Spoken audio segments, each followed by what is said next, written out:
నమస్కారం అండి, this is #you. Prakash రాజే అతనుకుంటే ఆ అతికి మించిన పెద్ద అతి ఆర్జీవి తోడయ్యాడు. నేను ఆర్జీవిని ఇంటర్వ్యూ చేశాను. సో నాకు ఒక కంప్లీట్ నాలెడ్జ్ ఉంది ఈ పర్సన్ గురించి. కంప్లీట్ అంటే మొత్తం నేర్చుకుంటే పిచ్చిదాన్ని అవుతాను. సో ఐ హ్యావ్ 10% నాలెడ్జ్ అని ఒప్పుకుంటాను నేను.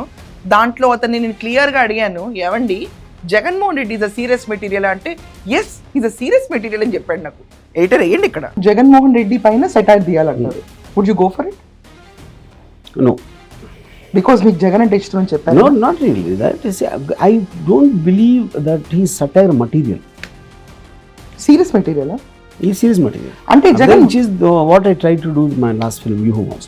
అలాంటి సీరియస్ మెటీరియల్ గురించి ఈ రోజు మళ్ళీ పోరాడంటే సీరియస్ మెటీరియల్కి వ్యతిరేకంగా ఎవరున్నా వాళ్ళ గురించి పోరాడతారు కొంత బ్యాచ్ వచ్చి.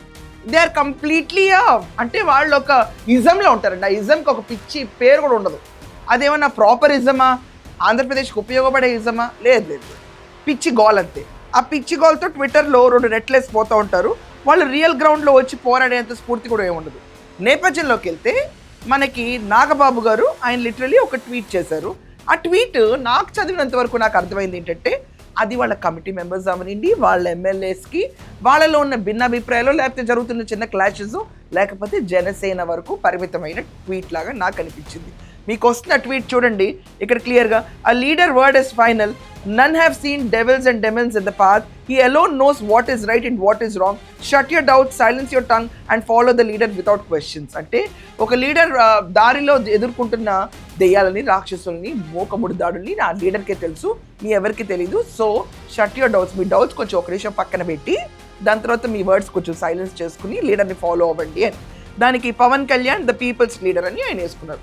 తప్పేమి లేదు. దానికి ప్రకాష్ రాజ్ వచ్చాడు, what do you mean shut your doubt, silence your tongue, follow the leader without questions. మేము గొర్రెలం కాదు, బానిస బ్రతకడానికి ఈ బెదిరింపులు వద్దు నాగబాబు గారు, ప్రశ్నించడం మా హక్కు. ఏ నాయకుడైనా నేనే నాయకుడిని అనుకున్నవాడైనా సమాధానం ఇవ్వాల్సిన బాధ్యత ఉంటుంది, అర్థమైందా అని చెప్పి పెట్టాడు. ఈ పైత్యం గురించి మొన్న నేను మాట్లాడాను, అక్కడితో ఎండ్ అయిపోయింది. ఈరోజు తగుదనమ్మా ఏ పేరెంట్కి నన్ను పిలవలేదు, కానీ నేను కూడా వచ్చి మాట్లాడాలి, లేకపోతే అయ్యో పాపం ఈ లీడర్ పెద్దాడైపోతే జగన్మోహన్ రెడ్డికి వచ్చే 11 కూడా రావని బాధపడతా అర్జెంట్గా వ్యూహం సినిమాలు అన్నీ తీసిన బ్యాచే మన ఆర్జీవి. దాంట్లో కూడా ఫైబర్ నెట్ కేసు ఉంది, ₹1,00,00,000 దాకా పుష్పడాక అయిందని. అప్పుడు పోలీసులు వస్తే ఆర్జీవి ఇక్కడ కూడా లేడు, ఎక్కడికో వెళ్ళి దాక్కున్నాడు. సో రామ్ గోపాల్ వర్మ దానికి ప్రకాష్ రాజ్ని సమర్థిస్తూ అర్జెంటుగా చంకలో ఎత్తుకుని తను కూడా ట్వీట్ చేశాడు. ఏంటంటే, in effect with what you mean, in democracy a leader is given responsible position by people who trusted him to take care of their issues. He is not been crowned as a king. నమస్తే పెట్టావు నాన్న. Okay, సున్నితంగా తెలుగులో చెప్పాలంటే, క్లుప్తంగా చెప్పాలంటే, ప్రజాస్వామ్యంలో ప్రజలు సామాన్యులు పరిష్కరిస్తారన్న నమ్మకంతో వారిని ఒక నాయకుడు బాధ్యతలమైన పదవిని అప్పగిస్తారు, అంతే తప్ప ఆయన రాజుగా పట్టాభిషేకం చేయలేదు. ట్రాన్స్లేటెడ్ వర్షన్ మీకు చదివినిపిస్తుంది. ఇక్కడ పట్టాభిషేకం ఎవరు చేశారు నాకు అర్థం కాదు. వైసీపీ సైనిక్స్ లాగా మాట్లాడుతున్నారు మీరందరూ. పట్టాభిషేకం ఎవరు చేశారు, ఎవరు చేస్తున్నారు? అసలు ఈ చిలవలపల్లెల రాజకీయాలు ఏంటి? ఆయన ఏమన్నా నేను రాజుని, యువరాజుని, ధర్మాసనం ఎక్కువచ్చిన పవన్ కళ్యాణ్ గారు అన్నారా, నాగబాబు గారు అన్నారా? ప్రకాష్ రాజ్ గారు అన్నిటికీ నోరు మూసి కూర్చోకుండా కెలుకుతూ ఉంటాడు. ప్రతి దాంట్లోనూ కెలుకుడే. ఈ కెలుకుడు ఇంకా సరిపోలేదు ఆంధ్రప్రదేశ్కి, ఇంకా మాకేదో మిగిలింది అక్కడేదో అనుకుంటారేమో మీరు అందరూ. జగన్మోహన్ రెడ్డి వజ్ర వైడూర్యాలతో నింపేసి రాజుల వాళ్ళ కారణంలాగా రాసులు బోసు రోడ్డు మీద అమ్ముకునే స్టేజ్లో ఉన్నాం అనుకుంటున్నారేమో. అన్నీ కూడబట్టుకుని పని చేసుకుని రాష్ట్రం అభివృద్ధి అమరావతి అని ఒక్కొక్క ఇటుగా వేస్తున్నారు. మీరు అందరూ అనుకున్నట్టు ఏం జరగల. అక్కడ కుంభకోణాలు జరిగినాయి. రాజు ఎవడయ్యాడు ఇక్కడ? కిరీటం లేకపోయినా జగన్మోహన్ రెడ్డి అయ్యాడు. ప్యాలెస్లు కట్టుకుని భవంతులు కట్టుకుని లిక్కర్ కుంభకోణంలో జగన్మోహన్ రెడ్డి పియనే వేల కోట్ల సంపాదించాడు. వీళ్ళు రాజులు అయ్యారు బాబు. దొర ఆర్జీవి దొర, నీకు కూడా అర్థం కావట్లేదు నువ్వు ఎవరి గురించి సినిమాలు తీసావో. అప్పుడు నిజంగా ఆర్జీవి ఈరోజు నువ్వు తీసుకొచ్చి ప్రస్తావన చెప్పడం నాకు నీ పైన ఉన్న ఇంప్రెషన్ కూడా తగ్గిపోతుంది. ఫ్రాంక్లీ నేను ఎందుకు నీ ఇంటర్వ్యూ చేశానన్న ఫీలింగ్ వస్తుంది ఈ రోజున. నిజంగా I shouldn't have done your interview. నేను చేసిన తప్పు ఇదే అని నాకు గట్టిగా అనిపించేటట్టు చేస్తున్నావు. అక్కడ కాంటెక్స్ట్లో చంకనెత్తుకోవాలని నీకు ముద్దుగా అనిపించింది. ఎవరు ఆపారు? ఈ 5 ఏళ్లలో నువ్వు జగన్మోహన్ రెడ్డికి ఒక సినిమా దిగు. ఎందుకంటే దాంట్లో నువ్వు తీసుకొచ్చి పప్పు లాంటి అబ్బాయి అని ట్రోలింగ్లు పెట్టావుకో లేపు తంతారు నేను. ఆ విషయం నీకు తెలుసు. ఈ చెప్పు ఆ చెప్పు అని కదా, లేపు పడేస్తుంటారు, కేసులు పెడతారు. ఇవన్నీ నాకెందుకు అని సాఫీగా గడిచే కాలంలో డబ్బులు సంపాదించడానికి నువ్వు చేసిన ఒక వికృత క్రీడ ఆ సినిమా తీయడం. ఏంటి లక్ష్మీస్ ఎన్టీఆర్ అంట.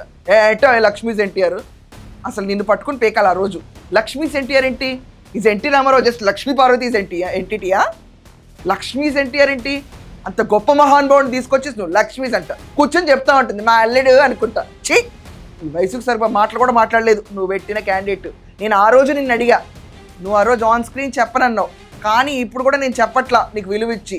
నిజంగా నువ్వు పెట్టిన లక్ష్మీస్ ఎన్టీఆర్లో లక్ష్మీ పార్వతి రోలు, లక్ష్మీ పార్వతి ఎలా ఉందో అలా ఉంటుందా? ఆమె ఎంత అందంగా ఉంది. రామారావు గారి కళ్ళకి మాత్రం అందంగా కనిపించిన లక్ష్మీ పార్వతి నువ్వు స్క్రీన్ మీద రిప్రజెంట్ చేసిన లేడీ ఒకేలాగా ఉంటుందా? నీ పైత్యానికి పరిమితులు లేవనుకో, ఈరోజు ప్రకాష్ రాజ్ని చంకనెత్తుకుని తిరుగుతున్నావు జస్ట్ బికాస్. నేను నా ఓపెన్ ఒపీనియన్ చెప్తున్నా, నువ్వు చెప్పేటట్టు నాకు ఒక బోర్డ్ ఒపీనియన్ నువ్వు అనుకున్నట్టు నాకు ఉంటుంది. వైసీపీ పెయిడ్ పేటీఎం బ్యాచ్ అండి ఇదంతా, ఓపెన్గా అనేస్తాను. ఈ పేటీఎం బ్యాచ్ ఎక్కడన్నా ఒక సందు దొరికితే లేపు కొట్టాలనుకున్నారు అనుకోండి, పవన్ కళ్యాణ్, చంద్రబాబు నాయుడు, లోకేష్ కొట్టుకుంటే వెళ్తారు. మీరు ఎన్ని పిడకలు కొట్టినా ఈసారి ఆ క్యాండిడేట్ రాడు. ఫ్రాంక్గా చెప్తున్నా, ఈడీ నోటీస్ వెళ్ళిన తర్వాత ఆ క్యాండిడేట్ని ఒకవేళ ఇన్వెస్టిగేషన్ చేసి అంతిమ లబ్ధిదారుడు, అంతిమ మేతగాడు, అంతిమంగా దోచుకున్న గజ దొంగ, ఇలాంటి టైటిల్స్ వస్తాయి థమ్స్లో ఇంకా చూడు. అలాంటివి వచ్చి పొరపాటు నా పేరు జగన్మోహన్ రెడ్డి అయితే బయటకు రాడు. మీరందరూ వేస్ట్. ఇప్పటికన్నా ఏ వానకు ఆ గొడుగు పట్టుకోవడం నేర్చుకుని వెళ్ళి ఇంకా భవిష్యత్తు మార్చుకోలేకపోతే నీకు సినిమాలకు కంటెంట్ కూడా ఉండదు. ఇంకా మనం తీసుకోవాలి ఇంకా కెమెరాలు కాళ్ళ మధ్యలో పెట్టుకుని. ఇలాంటి నువ్వు కూర్చుని రాజుల చరిత్రలు చెప్పకు. Pavan Kalyan is not a king and he also never meant it, nor Nagababu meant it. So ఈ దుష్ప్రచారాలు పేటీఎం బ్యాచ్ మీరు ఆపితే సవ్యంగా ఉంటుంది. లేకపోతే ఒక ట్వీటే కదా అని వేస్తే రేపు నీ పైన 100 వీడియోలు ఇలాంటివి వస్తాయి. ఖబర్దార్, జాగ్రత్త. సో మీ అందరి ఒపీనియన్ ఏంటి ఆర్జీబీ ట్వీట్ పైన ఖచ్చితంగా కమెంట్స్లో రాయండి. That's all for now. Thank you.